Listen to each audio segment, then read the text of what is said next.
Hugot! Hugot? Yan! Diyan tayo mga Pilipino magaling. Sa panonood ng mga pelikula o sa pakikinig ng mga kanta, may hugot.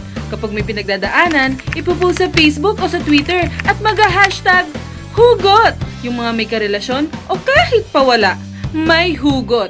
Lalong-lalo na yung mga sawi. Hanep kung humugot ang lalim. Kahit nga sa ordinaryong usapan na magkakaibigan o ng pamilya, biglang may isang huhugot. Ang sardinas nga, may label. May bifad pa. Relationship pa kaya? Hugot! Puro hugot! Mayaman o mahirap, kahit ano pang estado mo sa buhay. Minsan, di may iwasang mapahugot o makarinig ng mga hugot. Pati na din ang mga guru natin, bigla-bigla rin humuhugot. Ultimo nga, mga opisyal ng gobyerno, hindi nagpapahuli sa paghugot.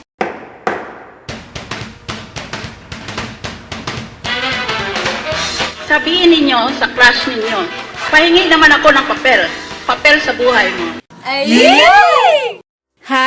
Hugot! At kahit saan ka magpunta, may iba't ibang hugot ka na maririnig na minsan matatawa ka na lang o may inis.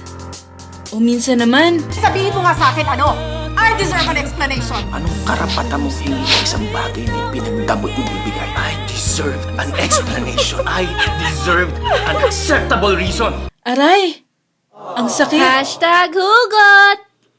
May iba't ibang dahilan kung bakit tayo humuhugot. Ganun pa man, ano nga ba talaga ang hugot? Paano ito nabuo at saan ito nagumpisa? Ang hugot ay isang salita na nangangahulugang pagkuha o paghatak ng isang bagay mula sa kailaliman ng kinalalagyan nito. Ito ay maaaring pera na nakasuksok sa bulsa na kinakailangan hugutin upang makuha at maipangbayad. Pero depende pa din yon kung may mahuhugot. Meron nga ba? Hugot! Ganun pa man, ang salitang hugot ay nagmula sa terminong may pinaghuhugutan. Kung sa tingin ninyong pera o bagay lang ang hinuhugot, ang henerasyon ngayon ay may ibang kahulugan para dito. Dahil ang paggamit ng salitang ito na alam ngayon ng karamihan ay isang salitang punong-puno ng emosyon at damdamin na nakatago sa bawat salitang binibigkas. Sana sinusulat na lang ang feelings para madali lang burahin. Kung ating babalikan,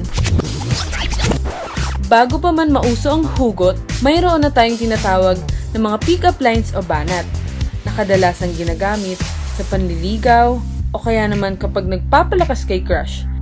Bakit hindi na lang magtagpo ang mapagmahal at seryoso?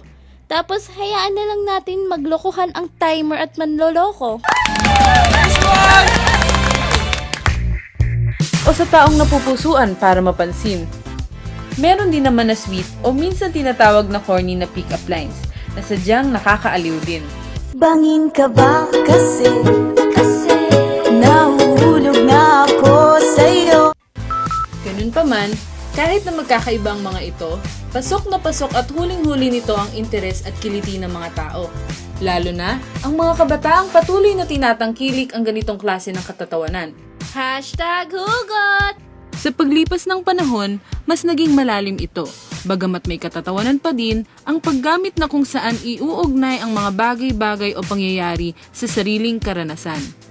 Okay na yung mahulog ka sa mabahong kanal, kaysa naman sa taong hindi ka mahal.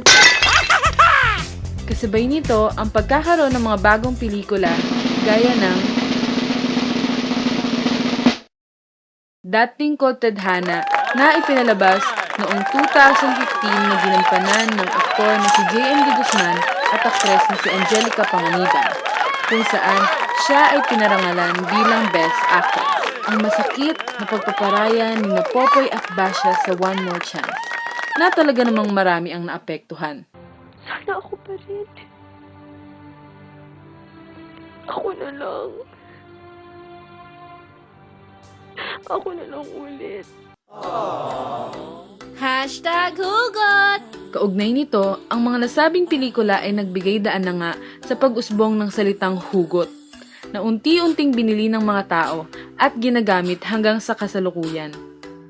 Talagang ang hugot ay naging parte na ng ating pagpapahayag ng emosyon bilang mga Pilipino. Tulad na lang ng sinabi ni Ginoong Lee Jacob Fabonan, isang kritiko ng literatura na nagtapos sa Universidad ng Pilipinas. Isa na itong kultura ng pagbibigay ng pahiwatig. Sa kontekstong ito, pumapasok yung literature o yung panitikan.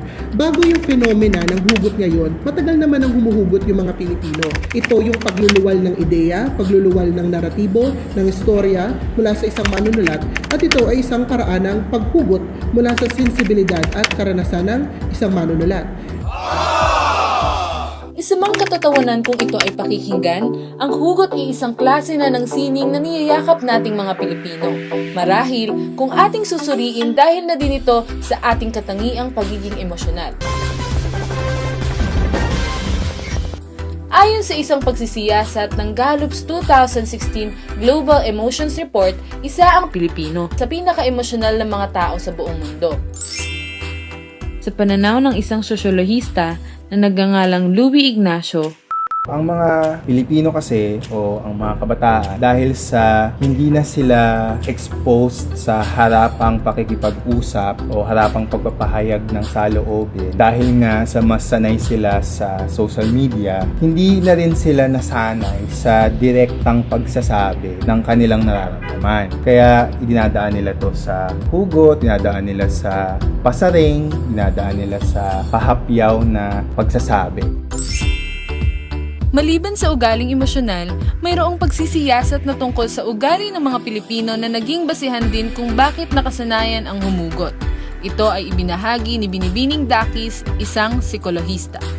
There are studies that are saying that Filipinos have still this parang shame mentality, no? Yung mahihiya, 'di ba? Yung hindi ka pwede basta mag-express ng emotions mo, lalo na kung very confident ka, no? If we're going to compare the two genders, it's more of the female, no?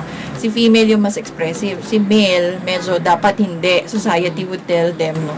Even now, the way we raised our kids, no, the boys, we always tell them na hindi, less emotions ka kasi male ka, no? Si female, sige pwede ka umiyak, yung ganyan. Pero nagbabago naman, no? Nagbabago tayo as we grow older, but to play. So, yung hugot is the parang ngayon easiest way to express your emotions without being judged. #hugot! Ayon sa salaysay ng tatlong eksperto, tayong mga Pilipino ay hirap sa direktang pagpapahayag ng damdamin, lalo na ang mga millennials.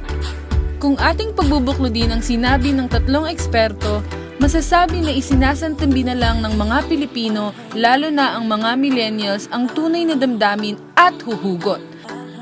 Ang love, parang traffic. Masusuot ka kung saan-saan, pero makakarating ka din sa destination. #hugot!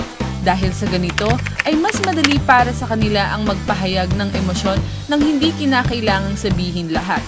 Ang ugaling ayaw mahusgahan ay isang dahilan din, at social media ang naging palaruan ng mga humuhugot. Kahinaan man kung titignan, sa kabilang banda ay kalakasan din nating mga Pilipino dahil ipinapakita nito ang pagiging malikhain at malalim na pag-iisip. Pinapakita din ito ang pagiging matitisin kung saan isinasantabi ang sariling nararamdaman at laging ginagawang masaya ang kapaligiran. Gayunpaman, humugot man tayo araw-araw o gabi-gabi, ang pagpapahayag ng tunay na damdamin pa din ang siyang tulay sa pagkakaunawaan at sa inaasam na relasyong pangmatagalan. #hugot! Hindi ka parte ng gumbursa para maging martir. Piso nga nasukli sa pamasahe, pinaglaban ko eh. Ikaw pa kaya. Sa pag-ibig, walang bulag, walang pipi, walang bingi. Pero tanga, madami. Ay para sa mga bagay na hindi sinasadya at hindi para sa mga bagay Kung na minahal mo ako, pera, pagkakala. Sige, iwan mo na naman. Iwan yung sinigang. Sa nilaw ko isa. Yung matapang ha.